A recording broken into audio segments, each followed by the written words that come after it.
E eu vou aproveitar da minha posição e da minha fama de chato para abusar de vocês dois. Para abusar de vocês dois. Porque assim, é claro que uma versão bíblica custa muito caro para se fazer, certo, pastor? Muito caro, é verdade. Então é evidente que você vai fazer uma versão pensando em vender essa versão. E aí eu tenho a impressão que às vezes se evitam alguns problemas, né, na hora de traduzir. Então, eu tenho aqui um pastor batista e um reverendo presbiteriano. Eu quero saber o seguinte: qual é a palavra batismo? Por que nas versões em português usa-se a palavra batismo? Né? Que é a transliteração do termo original. Isso, com certeza. Com certo? Deveria ser, principalmente os que gostam da, como é que é? Equivalência dinâmica, é isso, né? Isso. Equivalência dinâmica, que o senhor elogiou tanto. Eu não. Elogiou sim. Elogiou sim. O reverendo Sayão mostrou também que é fundamental a equivalência dinâmica. Calma. Devagar. Vamos lá. O termo batismo, o que significa, reverendo? Veja só. Primeiro, deixa a gente posicionar. Vejam só mesmo, né? Então, veja só. A questão é o seguinte. Só dando uma pinceladinha, para talvez o telespectador entendeu um pouco equivocado, a questão não é se você vai priorizar a equivalência formal ou a equivalência dinâmica.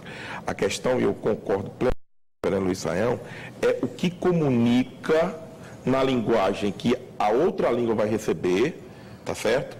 E sem ferir, logicamente, a proposta da revelação bíblica que nós cremos, partimos do pressuposto, que é um texto sagrado que foi dado por Deus à sua igreja. Então, em casos e casos, ora você vai usar uma equivalência formal, vai cair muito bem, ora você vai usar uma equivalência dinâmica, sem o excesso, que é a questão das paráfrases, né? Então, essa é a nossa posição, só para a gente fechar. A questão da palavra batismo, o que significa? Você está me perguntando o que significa? Como é que o senhor traduziria? Não, pelo termo batismo mesmo, né? Mas por quê? Porque é o correspondente da língua original, na língua grega, né? Então, veja, o termo é carregado de significado. Temos aqui um especialista, né? Fernando Luiz Sayão. O termo é carregado de significado. Alguém quer só traduzir por imergir, outro quer traduzir só por molhar, né? Puxando, como você disse, para cada um para a sua sardinha. Mas o termo tem todas essas variações que está carregado de significado lá no original. Então, uma tradução como batismo, para mim, ela se coaduna à questão original do texto. Ela mantém aberto ao estudo, à interpretação do leitor e ao estudo do original para compreender que essa palavra, no seu sentido mais primário, ela tem imergir, aspergir, mergulhar, salpicar, molhar. Tudo isso vem de lá. Aí qual que você vai escolher? Entendeu? Então a ideia é o seguinte: manter um termo que contemple o máximo possível da questão teológica do termo. Isso é importante na hora da tradução? Eu penso que sim. Só uma vez, é verdade. Olha, a questão é o seguinte, né? Quando a gente pensa em tradução, a gente não trabalha só com a etimologia. Isso. Ou só com a raiz. Você tem que dialogar com a história. Então, batismo, se a gente pensar na raiz, aí eu tenho que puxar a sardinha para o meu lado, se é que é o caso, e aproveitar e poder batizar os dois, quem sabe, né?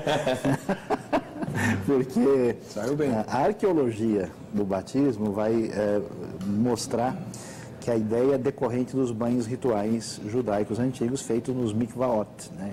E como isso era feito, a pessoa entrava e saía do tanque, a possibilidade maior é que esse batismo acontecesse isso no seu momento primeiro. Agora, a importância, a relevância, o valor, a necessidade desse literalismo é uma outra discussão.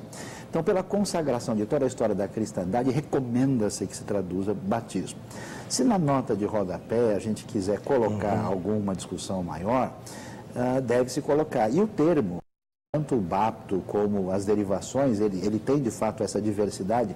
Pega um bom léxico como Liddell Scott, ele vai mostrar isso. Agora, a discussão não está nem aí, né? O problema é o em mais dativo, né? Que é do grego. Exatamente. Que a coisa pode ser batizar pela água, batizar na água ou batizar com água. Então, a NVI por exemplo, sendo uma versão que não se permite fechar com uma posição restrita específica, ela nem caminhou na direção de sugerir na tradução uma perspectiva aspersionista ou imersionista. Por isso ela usou o termo batizar com água. Alguém pode, com má intenção, dizer, não, mas o pessoal fez isso para poder, vamos dizer, atingir o gosto de todo mundo. Mas, na verdade, do ponto de vista gramatical, você não tem condição de definir isso autorizado pela gramática, ainda que você possa ter a sua posição pessoal.